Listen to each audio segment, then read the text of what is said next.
how to water your plants, come to Merrifield Garden Center.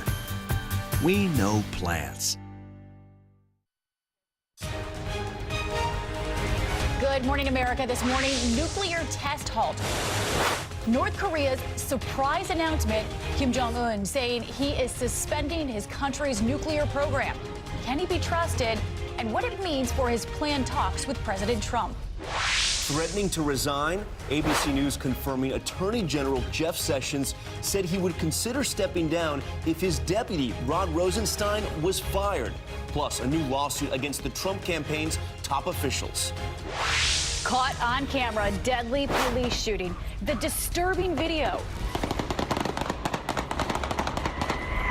Police opening fire on a car in a Walmart parking lot, killing a man. His family struggling to understand. There's no justification for what they did to him. And the investigation this morning. And tributes for Avicii, the DJ and record producer behind a slew of hits being remembered this morning. His music will stand the test of time. Superstars and fans around the world honoring his music and influence. Live from ABC News in New York, this is Good Morning America. Saturday morning, everyone. Dan, as you can see, is off, but how happy are we to have Tom Yamas in the studio? Let me tell you how happy am I to be here. Very. And you had a busy day ahead. You're going to be anchoring World News. Big show tonight, World News Tonight. In a big show right now, we do have a lot to get to on this busy morning. We want to show you a live look in Houston, where 4 former presidents will be gathering to remember the life and legacy of former First Lady Barbara Bush, who was admired for her grace, devotion to family, and efforts to promote literacy. And there was this incredible moment yesterday, Paula. George H.W. Bush, in a quiet moment there before his wife's casket, adorned with flowers, he later greeted some of the 2,500 mourners who were paying their respects during a public viewing. Many of the women wearing those signature pearls that Barbara Bush used to wear, said to be very touched by the large crowd as well. That visual of him looking up at his wife gives you goosebumps. Amy Robach will have a live report from Houston shortly, but we do begin with the surprise announcement from North Korea saying it's suspending its missile tests and closing its nuclear test site. The move coming ahead of the planned face-to-face meeting between President Trump and Kim Jong-un. ABC's Kenneth Moten is here with reaction to that announcement. Kenneth, good morning. Good morning, Tom. That reaction coming in fast overnight. Now the outstanding question, can North Korea be trusted? No doubt this major move by Kim Jong-un is setting the tone for what is sure to be high-stakes negotiations. North Korean dictator Kim Jong-un says he's suspending his country's nuclear program ahead of highly anticipated talks with South Korea and the U.S. North Korea's state-run TV reported the country would no longer need any nuclear tests, mid and long and ICBM rocket tests. And Kim is shutting down a nuclear test site because it has finished its mission. The dictator reportedly telling the ruling Workers' Party, our nation will focus all its efforts towards socialist economic development. President Trump reacted on Twitter, writing, "This is very good news for North Korea and the world.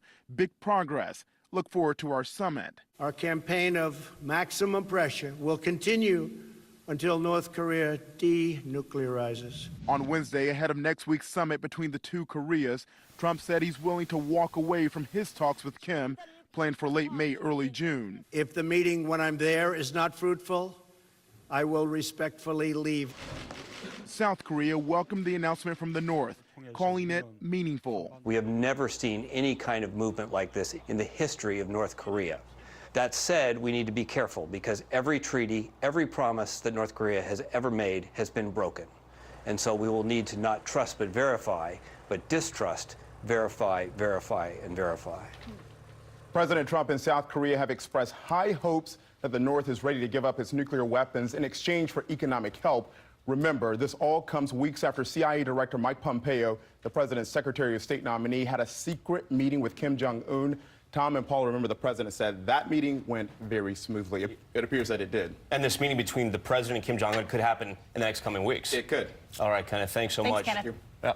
We do want to turn now to reports of turmoil in the Trump administration and what Attorney General Jeff Sessions reportedly said would make him consider stepping down. He is threatening to quit if the president fires the Deputy Attorney General, Rod Rosenstein. ABC's Tara Palmieri covering every angle for us this morning from West Palm Beach. Tara, good morning. That's right, Paula and Tom. Our sources say the president has been on edge since the FBI raid on the home of his personal attorney, Michael Cohen. So much so that Sessions made this offer to resign while checking in on a routine meeting between the president and Rosenstein, just to make sure the meeting hadn't gone south. Overnight, ABC confirming new reporting that Attorney General Jeff Sessions threatened to possibly resign if the president fired his deputy, Rod Rosenstein. This coming just days after senior justice officials approved the FBI raid on the home of President Trump's personal lawyer, Michael Cohen, a move that set off the commander-in-chief.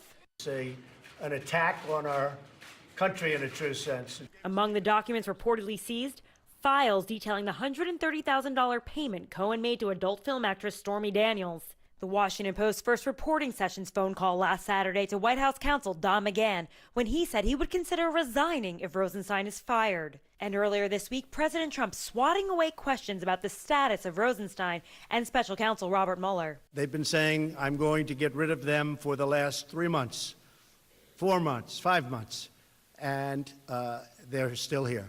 Rosenstein oversees Mueller's probe into possible collusion between the Trump campaign and Russia.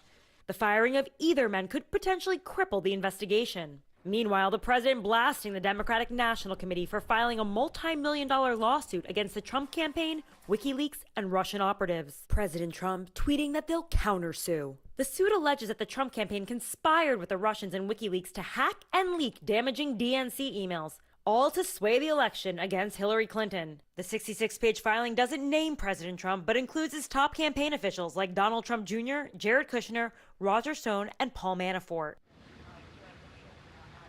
Many prominent Democrats have called this lawsuit a sideshow, but there is some precedent. After the Watergate break-in, the Democrats sued Nixon's re-elect campaign for $1 million and won. Tom, Paula? No shortage of drama from the administration. And on the other side, Tara, thank you. We want to bring in our chief political analyst, Matt Dowd, who is in Texas for us this morning. Good morning to you, Matt. So we want to take a look at one of the president's recent tweets. He said, quote, James Comey illegally leaked classified documents to the press in order to generate a special counsel. Therefore, the special counsel was established based on an illegal act. That's a question. Really, does everybody know what that means? So what does it mean? What is the president trying to do here, Matt? Well, at first he's confusing the situation in this, that James Comey didn't leak classified information at the time, so actually that part of what the president's saying isn't true. What the president's trying to do is undermine any credibility that anything that comes out of the special counsel, whenever Bob Mueller releases his report, that they're going to be able to attack it as lacking credibility. And I think he's just seeding along the way, he's just sowing the seeds of distrust in this, especially for his base. So he just wants people to not believe whatever Mueller says whenever that comes. Even though he just hired Giuliani to represent him, and Giuliani says we have to let Mueller do his job. But yeah, that's right. Matt, I want to go back to that lawsuit that Tara had mentioned. The DNC has filed this lawsuit against the Trump campaign. The election was more than a year and a half ago. How much is this about someone being wronged, or is this about political posturing, or a little bit of both? It's probably a lot of both in this. It's amazing to me that we still have two sides in this that are still talking about an election that was held in November 2016. President Trump continues to talk about it. The DNC continues to talk about it. Hillary Clinton continues to talk about it. And we're almost on the verge of the 2020 presidential race. I think they're just trying to make points in this. let's talk about North Korea. And they say that they're going to halt their nuclear program and missile testing. Is this a foreign policy win for Trump? I think it's a major development. As the lead-in said, this is the first time something of this substance has been done by the head of North Korea. I think it's a sign of two things. First, North Korea has decided that they want this strong relationship with South Korea, which is developing. And second is North Korea feels like if they get a seat at the table with all the other League of Nations in the world, that's a benefit for them. I think Donald Trump has to be careful of one thing, is that North Korea has often broken their word over the last 30 years along the way. As Emilio Estevez said in the movie Young Guns, there's many a slip between the cup and the lip. Going back to Young Guns, I like that. We can always rely on him. Yeah, ABC's chief political guru, Matt Dowd. Thanks so much this morning. We appreciate it. Chief movie quote as well. Thank y'all. Thanks, Matt. In just a few hours, family and friends will pay tribute to Barbara Bush, celebrating her life as well as her influence. And they are gathering in Houston this morning for a private funeral. Amy Robach is in Houston with how the former First Lady will be honored. Amy, good morning. Hey, good morning to you, Tom and Paula. That's right. This morning, the Bush family is preparing to celebrate the life of their beloved mother and grandmother, former First Lady Barbara Bush, here at St. Martin's Episcopal Church. We know that leaders from around the world and here at home will be attending this private funeral service. About 1,500 people will gather here later this morning. The Obamas, the Clintons, and First Lady Melania Trump will all be in attendance. We know that President Trump will not be attending this service this morning. Now, following the service, there will be a procession about 96 miles northwest of the Houston area to College Station, where First Lady Barbara Bush will be laid to rest there at her husband's library, the George Bush Library, alongside her daughter Robin, who passed away just before turning 4. Now, we know that expected to speak this morning at the services, Jeb Bush will be speaking along with Mrs. Bush's dear friend Susan Baker. And on Friday, nearly 2,500 people here from the Houston area came to pay their final respects to the former First Lady. And we know that President H.W. Bush, alongside his daughter Doro, were there to personally greet those mourners. And I know you all pointed this out, but many of those mourners donning Mrs. Bush's signature pearl necklace. You can really feel the love that people are sending to the family, Amy. Such a tough time for them, but a little bit of positive news as well. There certainly was. Just 2 days after the former First Lady passed away, her granddaughter, Lauren Bush Lauren, gave birth to her second son, Max. And it was a pretty beautiful thing because Lauren's father, Neil, wrote this on Facebook. He was saying, thank you for your condolences, but then he wrote, the circle of life, God is good. The circle of life, indeed, Amy. Thank you so much for your reporting from Houston. And we're going to have live coverage of Barbara Bush's funeral, anchored by Chief Anchor George Stephanopoulos, beginning at noon Eastern right here on ABC. All right, we look forward to that. We do turn now to the FAA issuing an emergency directive order ordering the inspections of hundreds of jet engines like the one that blew apart on a Southwest flight, killing a passenger. And there is a strict deadline they're enforcing. The agency is giving airlines just 20 days to complete these ultrasound checks. ABC's Ariel Reshef is on the story for us from LaGuardia Airport this morning. Ariel, good morning. Good morning to you, Paula and Tom. That doomed Southwest Airlines flight took off from here less than a week ago. The FAA now with that rare directive pressing airlines to take action to avoid another tragedy. Relax. Everybody breathe. Relax. This morning, the FAA ordering airlines to conduct emergency engine inspections after that catastrophic malfunction on a Southwest Airlines flight forced an emergency landing, leaving passenger Jennifer Reardon dead. The urgent directive now requiring operators to inspect 737 long service engines within 20 days, specifically focusing on the same type of fan blades investigators say broke apart on the left engine of Southwest Flight 1380, causing that deadly accident. Everybody breathe. We are almost there. The FAA zeroing in on engines with more than 30,000 takeoffs and landings. CFM International, which makes those engines, says 352 engines in the U.S. and 681 worldwide will be affected. ABC News has learned in 2016, the FAA proposed inspecting 220 of the heavily used engines after a similar incident also on a Southwest jet. That directive never implemented. Southwest releasing this video showing proactive inspections of its engines ahead of the FAA's announcement. The airline telling ABC News overnight its existing maintenance program meets or exceeds all requirements specified by the FAA. All this as the NTSB continues to investigate Tuesday's deadly incident, still collecting pieces of the decimated engine and asking the public to return any additional fragments found. And the NTSB says their investigation is likely to take 12 to 15 months. In the meantime, the manufacturers of those engines say the inspection should happen every 2 years. Paula, Tom. And a lot of passengers on edge. All right, Ariel, thanks so much. This morning, we're also following a story out of California where questions are being raised about a police shooting that took place in a Walmart parking lot. And part of the incident was caught on camera. A father of 3 dying in a barrage of bullets. ABC's Zachary Quiche covering this for us. Zachary, good morning. Good morning, Paula and Tom. That's right. It happened in the middle of the day in a Walmart parking lot. Police surrounded a suspicious vehicle full of people, fired multiple rounds when driver hit the gas, and in the end, Deontay Harbor was killed.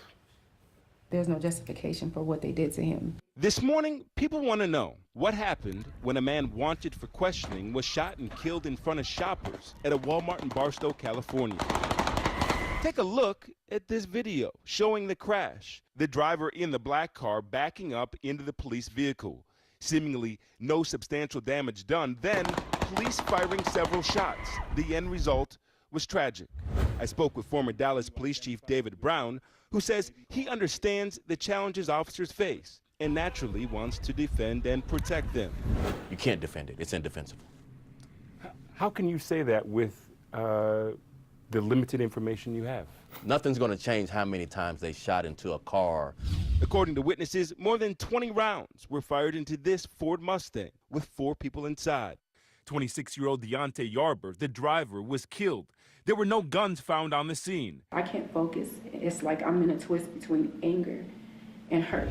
In their only statement more than 2 weeks ago, Barstow police saying the officers in question were responding to a suspicious vehicle tip surrounding the Mustang coupe before commanding the driver to exit the vehicle. But they say instead, the driver accelerated his car back and forth towards officers, hitting patrol vehicles. Yarber has a criminal record and had a felony warrant for his arrest. But this morning, his family is still devastated by what happened to their loved one. It needs to stop. I never thought it would hit home. The San Bernardino Sheriff's Office is investigating what happened, and the family lawyer says a lawsuit will be filed on Monday, guys. All right, Zachary, thanks so much. We do now want to turn to weather. Sam Champion is here, our weather anchor. Sam, great to see you in the morning. Usually see you at night. We'll see you each other day and night. How's I that? can feel the love. And we've got some good news. I'll say better news for everyone. It's at least milder in the afternoons, some sunshine doing the job. Morning temperatures are still a little chilly. And I took this video while I was in D.C. this weekend. Well, that's which one are we showing? The D.C., the cherry blossoms. Thank you. I know, look at that pan. It's gorgeous. A little light through the trees. There's not much left of these blooms, but the good news is that, and even the Brooklyn Botanic Garden there will show you that we've got some blooms going in that area. The good news is those afternoon temperatures with the sunshine really kicking up a little bit. There's the blossoms there. So we've got a good amount of spring. Let's get right to the boards. Notice the morning temperatures are on the cool side. Ithaca, Philadelphia, Washington, D.C., New York, all these players in the 30s going into the 40s. But look at these daytime temperatures. Normal in D.C. is 67. Normal in New York is 62. And we're right in that range, getting near 60, 61 in D.C., 60 in New York. So not getting the heat that we've seen, but not getting that brutal cold daytime temperature either. What we'll find is that these milder air swings a little bit to the east, and these milder temperatures are places like Minneapolis, even all the way into Chicagoland. Everybody's got some good news. That's the weather around the nation. Here's what you can expect this morning. Well, looking really nice this Saturday as high temperatures climb into the lower 60s. Lots of sun out there this morning, but we'll have a few more clouds pop in later this afternoon. But after a cold start to the day, with temperatures now in the 30s to low 40s, we'll climb up to around 55 degrees by your lunch hour late this afternoon into the low 60s, so feeling really comfortable. Tomorrow, another dry day, more clouds though, 64. We start the new work week Monday off dry, and then rain chances Tuesday through Thursday. Good news weather Saturday continues. In the next half hour, we'll talk about getting some moisture into some of the areas where this extreme drought and those fires are going. Awesome. Thank you, Sam. A little bit of good news. And Ron, what's going on in the news department? Good morning to you. Good morning to you, Paula and Tom, Adrian. Sam, good morning to you. No ribbing Sam about Miami today because Tom's here. Yeah, I know. I was like, it's a great place. A break for We're you. almost outnumbered. And good morning, everyone. We're going to begin with a nationwide health alert. The CDC warning consumers to throw away any romaine lettuce that they may have because it might be tainted with E. coli that's been linked to that vegetable. This new warning comes after more than 50 people in 16 states have been sickened after eating romaine lettuce. The contaminated lettuce has been traced to Yuma, Arizona, where it was grown. In northern Florida, vigils, prayers, and a police procession for 2 sheriff's deputies who were gunned down while eating lunch at a restaurant on Thursday. Investigators say they still don't know why the shooter entered the restaurant in Gilchrist County, Florida, and opened fire on the 2 officers. The suspect, 59-year-old John Highnote, was found dead inside of his car from a self-inflicted gunshot wound. And across the country, as students take part in walkouts on Friday demanding action on gun reform, yet another school shooting, this one in Florida, that injured 1 student. Police say that the suspect, 19-year-old Sky Bush, went into Forest High School in Central Florida and shot and wounded a 17-year-old student. That student, though, is expected to recover. Bush is in police custody. New hope this morning that an American journalist missing since he was kidnapped in Syria 6 years ago